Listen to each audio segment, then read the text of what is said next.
सबसे पहले तो मैं अपने सौभाग्य की सराहना करना चाहता हूँ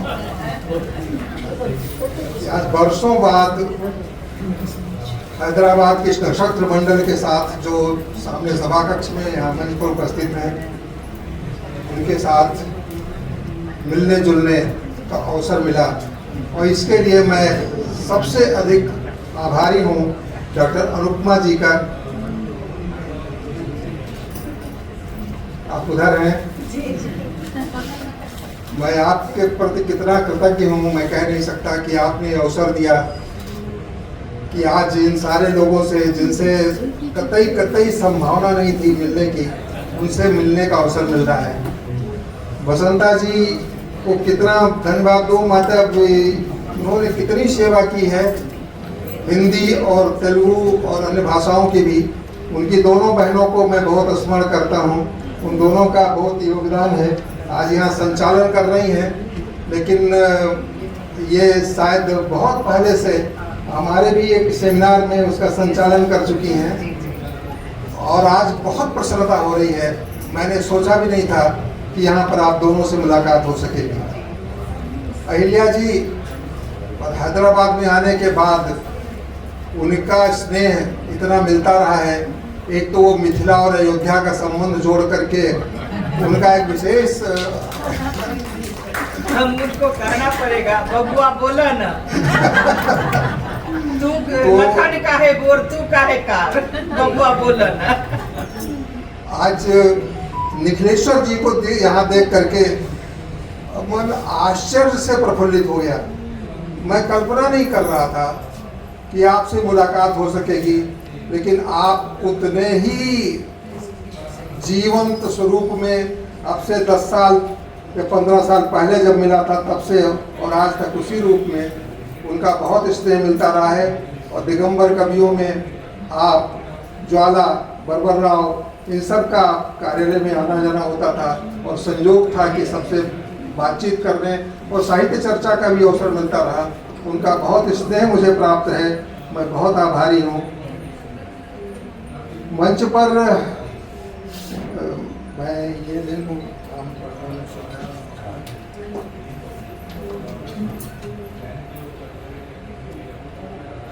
आज मेरे लिए सचमुच बहुत ही हर्ष का क्षण है। एक बात कह करके फिर आगे मैं मंच की तरफ मुखातिब होना चाहता हूँ। यहाँ पर अभी चर्चा हो रही थी भाषा की। हिंदी वास्तव में हिंदुस्तान की भाषाओं का सम्मिलित नाम है। हिंदी कोई अलग भाषा नहीं है। संयोग ऐसा हो गया कि आज तमाम भाषाओं के समानांतर हिंदी को रखा जाने लगा है। हिंदी का कोई क्षेत्र नहीं है, जैसे संस्कृत भाषा का कोई क्षेत्र नहीं है। संस्कृत को आप नहीं कह सकते कि उत्तर की है कि दक्षिण की है, कश्मीर की है कि केरल की है कि तमिलनाडु की है। आप संस्कृत को ऐसा कुछ नहीं कह सकते। संस्कृत का प्रतिनिधित्व करने वाली भाषा आज हिंदी है। उत्तर भारत की भाषा तो अवधी है, मैथिली है, भोजपुरी है, ब्रज है, कौरवी है, राजस्थानी है, बंगला है, तमाम भाषाएं उत्तर की है। हिंदी किसी क्षेत्र विशेष की भाषा नहीं है।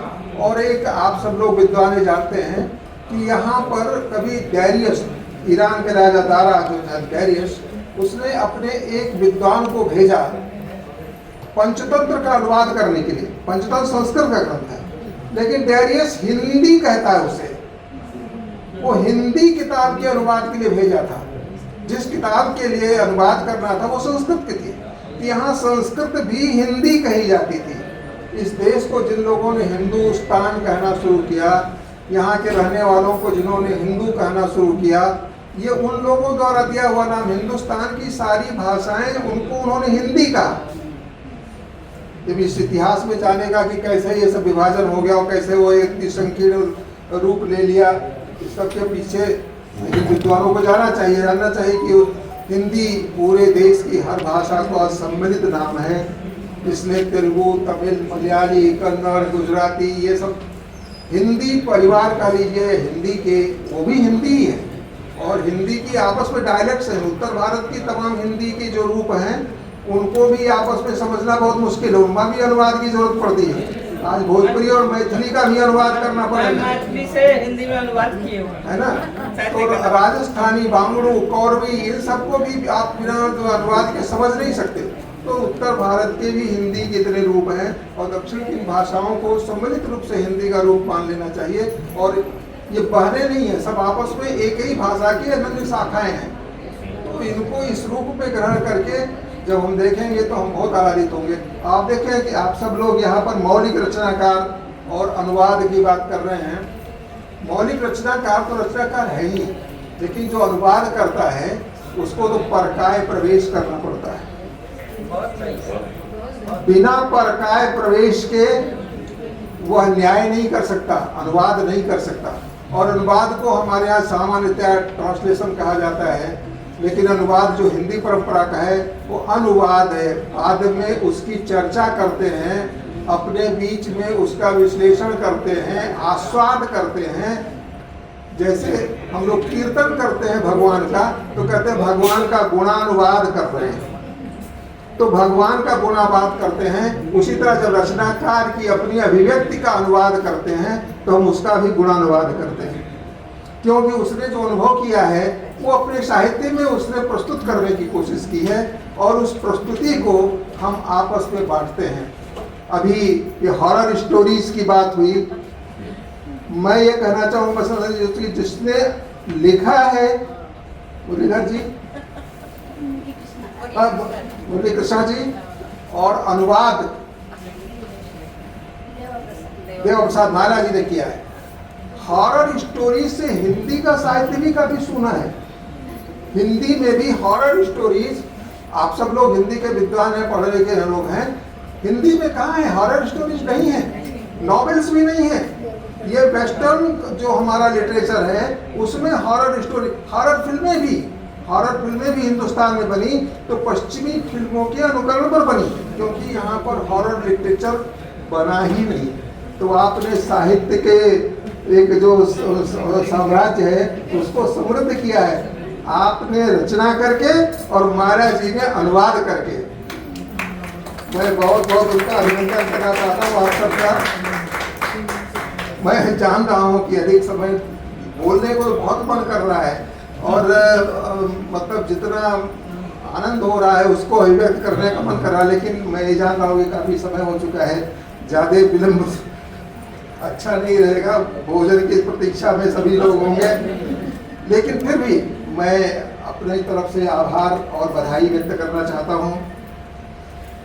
अनुपमा जी, आपने जो सेमिनार का संग्रह जो आपने रास्ते अभी बताया, बातचीत कर रहे थे, हम लोग साथ में आ रहे थे, तो उन्होंने जिस तरह का वो सेमिनार किया और जैसे लोगों को शामिल किया और जिस तरह का वो अपने आप निश्चित बधाई की पात्र हैं। और आपका तो मैं देखता आ रहा हूँ, एक लंबा परिचय भी है, और जब आपका फोन आया तो मुझे बहुत प्रसन्नता हुई और हमने कहा कि इस अवसर को चूकना नहीं चाहिए, मुझे ज़रूर जाना चाहिए। तो आपको बहुत बहुत बधाई उस सेमिनार के लिए और उस सेमिनार को पुस्तक रूप में प्रस्तुत करने के लिए। मोरपंखी पेड़, मुरलीधर जी, अभी उसके औषधीय गुणों की चर्चा हो रही थी। मोरपंख स्वयं में औषधि है।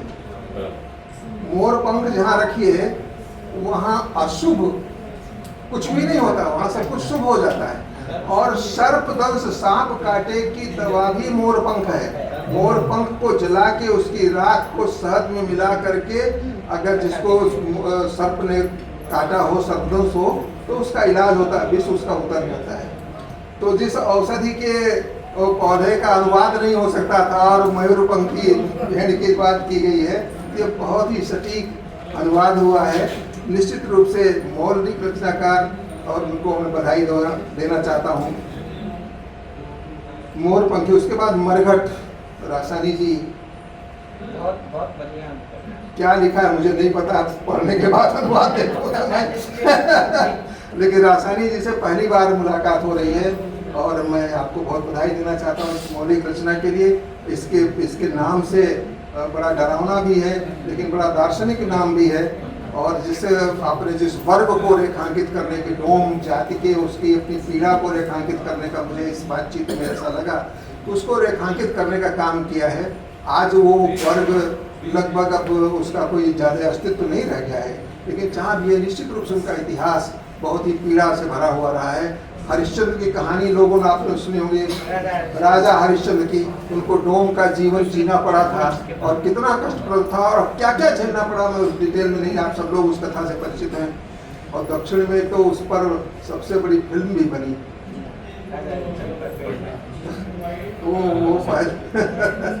तो मैं फिर आपको पुनः बधाई देना चाहता हूँ। और क्या बात, एक युद्ध के बाद ये भी निश्चित रूप से वैसे वो धर्म युद्ध इसलिए कहा जाता कि युद्ध धार्मिक नियमों के साथ वो युद्ध लड़ा गया, इसलिए वो धर्म युद्ध है। धर्म के लिए हम उसी व्याख्या कर देते हैं, धर्म के लिए लड़ा गया। धर्म तो संघर्ष का अपने धर्म और अधर्म का युद्ध चलता है, धर्मों के बीच का कोई युद्ध नहीं होता। लेकिन धर्म युद्ध से कहते इसलिए हैं कि धर्म के नियमों के अनुसार युद्ध हुआ। बाद के सारे युद्ध अधार्मिक हो गए। बाहरी जो आक्रामक थे वो रात में हमला करके, चोरी से हमला करके, धोखा देकर हमला करके, आप देखिए उन भाइयों की नहीं, लेकिन एक तय जगह पर, तय स्थान पर बंद करके कि कल 10 बजे हम लोग आकर के मुकाबला कर लेंगे। इस तरह के युद्ध जब यहाँ मुस्लिम आक्रमण हुए, मुझे क्षमा करेंगे अगर उस कहीं किसी को किसी तरह से चोट पहुंचे, तो यहाँ भारतीयों के हारने का कारण ये था, ये तो बंद करके युद्ध करने वाले थे ना कि कल 10 बजे आज भला मैदान में इकट्ठा होंगे, और यहाँ रात में हमला हो गया। सो रहे हैं, सोते हुए हमला हो गया। तो ये स्थिति इसके हम अभ्यस्त नहीं थे। कोई भाग रहा है पीठ पर आक्रमण नहीं करना, पीठ पर प्रहार नहीं करना, ये सारे। लेकिन हमारे यहाँ जब समय के बदलता है तो चीजें बदल जाती हैं। लेकिन आपने उस पक्ष को कहीं रखा होगा, तो मैं आपको बधाई देना चाहता हूँ इसके लिए। देवा प्रसाद महिला को तो मैं क्या कहूँ, वो तो अद्भुत आदमी है। इतने मतलब कहीं देखिए पीछे बैठे हुए हैं, और ये आयोजन करता भी है, ये आयोजन भी बहुत अच्छा करते हैं। और मौलिक रचनाकार हैं, अनुवाद इतनी सारी एक साथ, आश्चर्य हुआ कितनी पुस्तकों का एक साथ, मतलब उपन्यास, कहानियां, क्या क्या करते हैं। मैं तो आपको प्रणाम करना चाहता हूँ माया जी। और यहाँ पर डॉक्टर सुरभि जी यहाँ पर उपस्थित हैं, बहुत दिनों बाद आपसे मुलाकात हो रही है। और हमारे देखिए सुमन लता जी का तो बड़ा योगदान रहा है। उनका हमारे एक पत्रिका में भी लिखती रही हैं और अखबार में भी लिखती रही हैं। उनका बहुत स्नेह, बहुत सहयोग हमें मिलता रहा है। यहाँ देख करके बहुत प्रसन्नता हो रही है, और आप सबको मैं प्रणाम करना चाहता हूँ। जतकर जी यहाँ सामने कहीं, तब ये देखे रेखा जी और जतकर जी, तो यहाँ और भी अच्छे चेहरे, लेकिन मैं सबके नाम मैं नहीं जानता, मैं नामों नहीं, लेकिन सबको एक साथ सम्मिलित रूप से यहाँ सभा कक्ष में जो लोग उपस्थित हैं सबको मैं प्रणाम कर रहा हूँ। और यहाँ मंच पर जो कोई किसी का नाम छूट रहा है तो उसको प्रणाम कर रहा हूँ। आपको मैं अधिक समय नहीं लेना चाहता, यहाँ हूँ। अब मैं हैदराबाद में ज़्यादा समय बिता सकूंगा, तो आप सबके साथ बातचीत करने का अवसर हमें मिलता रहेगा। इसलिए आपको मैं अधिक बढ़ा करके नहीं, मैं अब अध्यक्ष अहिल्या जी की बातें सुन करके, और मैं आप लोगों के और भोजन के बीच में जो व्यवधान है, जो समय है, उस अंतराल को बढ़ाना नहीं चाहता, इसलिए मुझे क्षमा करें।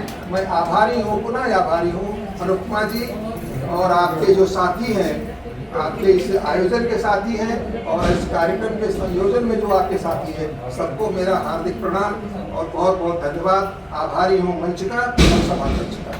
नमस्कार।